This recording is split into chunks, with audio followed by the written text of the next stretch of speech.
Going to have a little 10-lap race between the two of you at the end. You're going to be using these just to add a little bit of extra force to your upper body. They make you swim a little bit quicker, so Mark will be over a little bit quicker, but you do work a little bit harder using them. Okay. I've just found out he's well handy on the swimming. It's going to be a tough day. 3, 2, 1, go!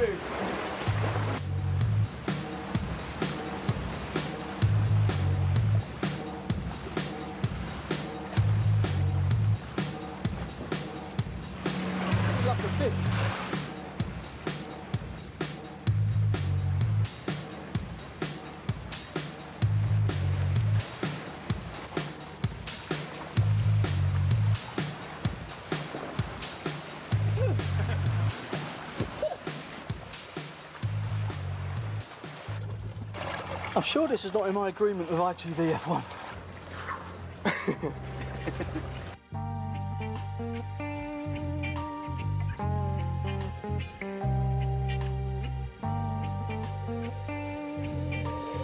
Are you in? Gets it. And go. Not too far behind. Go on, keep pushing. Another 5 seconds. One push up, one down. One more. Very funny looking Formula 1 car. Your one handled much better. I'm sure my heart's not supposed to be doing that at this age. Oh, my knee is hurting, Mom. For sure, if you don't do for a while something and you notice it, it's much harder. But yeah, like if you keep doing, and it's not the problem. Yeah.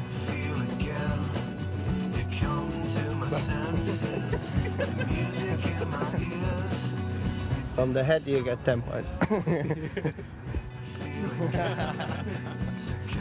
Oh! Oh! The temperature's rising, just like my pulse rate. We're both on 2 wheels now, so a little bit more like familiar territory for both of us. I'm going to get ready for this race. I think I've got half a chance. Yeah, I think so. I don't know what's the deal with the race, but we'll see what happens. Well, I think it's only fair, being as I'm 15 years older, yeah. I should get a real good lead. Yeah, 15 minutes. 15 minutes.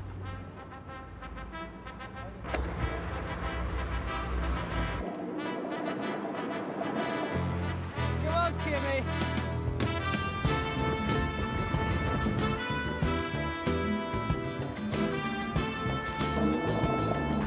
It's killing me.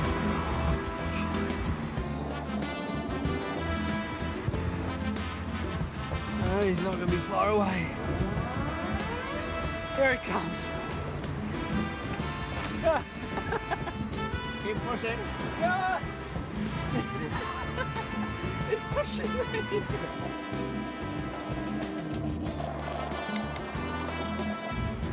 He's not even sweating.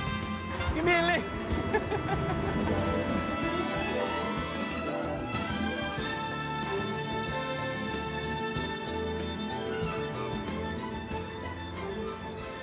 I'm not kidding. He's like superhuman. He came by me and he pushed me.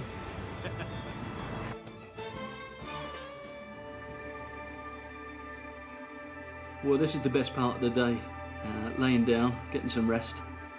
I don't know, Kimi was a friend of mine, but he's embarrassed me so much today. Everything that I've done has beaten me so badly. Yeah, I didn't do very well. I admit that. But what about 12 months' time if I come back and...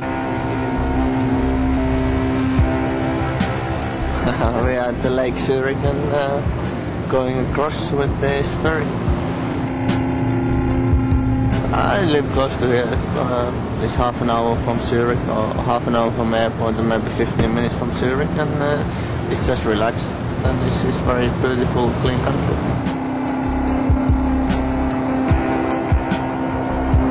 I came in Switzerland when I was with Sauber first time, and then when I moved from Sauber to West McLaren Mercedes, I stayed here because I know the area and it's a good place to live. Many drivers are living in Monaco, and for me this is much better. It's more like in Finland, there's more space, and I think there's more things to do here than is in Monaco. Mountain biking is good here. the air is very fresh and it's a good place to go. It's uphills, downhills, and in the forest is many different areas where you can do mountain biking, and it's good.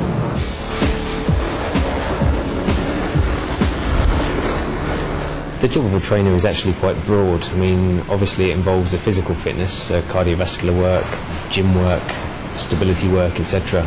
Also, we look after the nutritional side and all the aspects that go with that at races, at tests, and obviously while we're training. We also look after them from a therapy point of view, so the sports massage work, stretching, etc. When we come to racing and testing, the role then broadens to mainly looking after them. We at least some of the testing circuits we go on anti-lockwise quite a bit, and that's good training for the neck. And actually, it's better now when the Brussels is not the third race. I think it's just the last race, and your neck is so strong on the end of the year anyhow that you shouldn't feel too much anymore.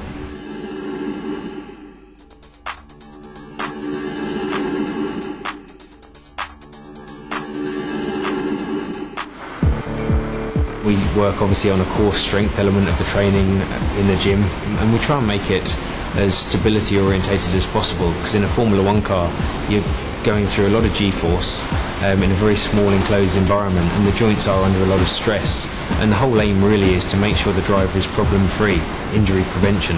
So a lot of the work we do in the gym is on stability balls, whereby we're training muscles that you wouldn't really see, but that are doing a lot of work to stabilise the shoulders, the hips, the spine, the neck, and we try and encompass that into the overall program without the driver really knowing that's exactly what we're doing, but it just adds a fun element into the training. Adding the rotation with a weight really just works the same muscles you're working in the car to a certain degree, but in a stationary point of view. So it's just a way of combining something very specific with something stability orientated, and your brain has to cope with more than one thing.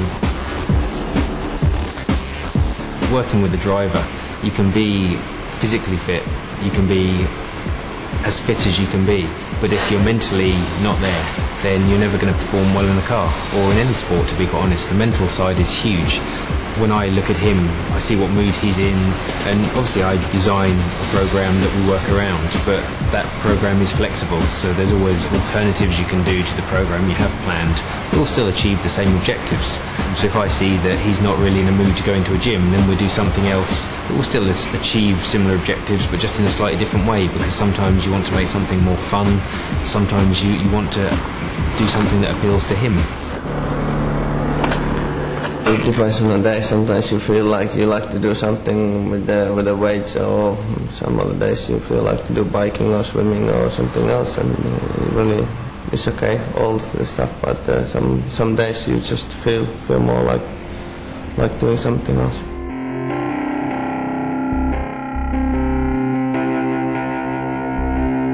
After the test, your massage is good on the next day, and just try to relax really, and if you do something, you should do some light stuff.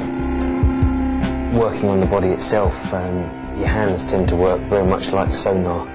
When you're working on the body, and you pick up what areas are tight, what areas need work, and it's useful to then transfer that into what you're doing into the gym. You can feel where areas need to be worked out more. From a driving point of view, it's quite specific, so most drivers go through the same experience in a car, so generally speaking what you're going to find in the body will be fairly standard. This area obviously works very hard in a Formula 1 car, because you've got to keep your neck or head pretty much in the centre of the car, so when you're going around a corner your head wants to go one way and you've got to try and stop it, and under 4G, where your head weighs 4 times as much as it normally would, plus with the weight of the helmet, it's obviously going under quite a lot of stress. So all these muscles, after the driving, especially if you've done a lot of laps, tend to get a little bit tight. Just on the top of the shoulder blade here, we've got levator scapula, which starts top of the shoulder blade and ends in the top of the head. Again, a muscle that works really hard when the driver's in the car and gets very tight around its attachment, so just try and loosen that off a little bit. Generally speaking, as I said before, you're doing more laps. Do the best I can for him. He works hard at his fitness, he loves his sport, but what he has is that natural talent, and that can never be taken away from him. So the whole combination creates a very strong package. basically, if you become the F1 driver or any top race driver, you need to do quite a lot of fitness, because it's part of the life now, and you get used to it, and then you just feel better afterwards. And okay, maybe on the time when you're doing something in the gym, it's not the most nicest feeling sometimes, but afterwards it's very nice. Kimi, you speak a little bit? Yeah, 1, 2. Oh, so much.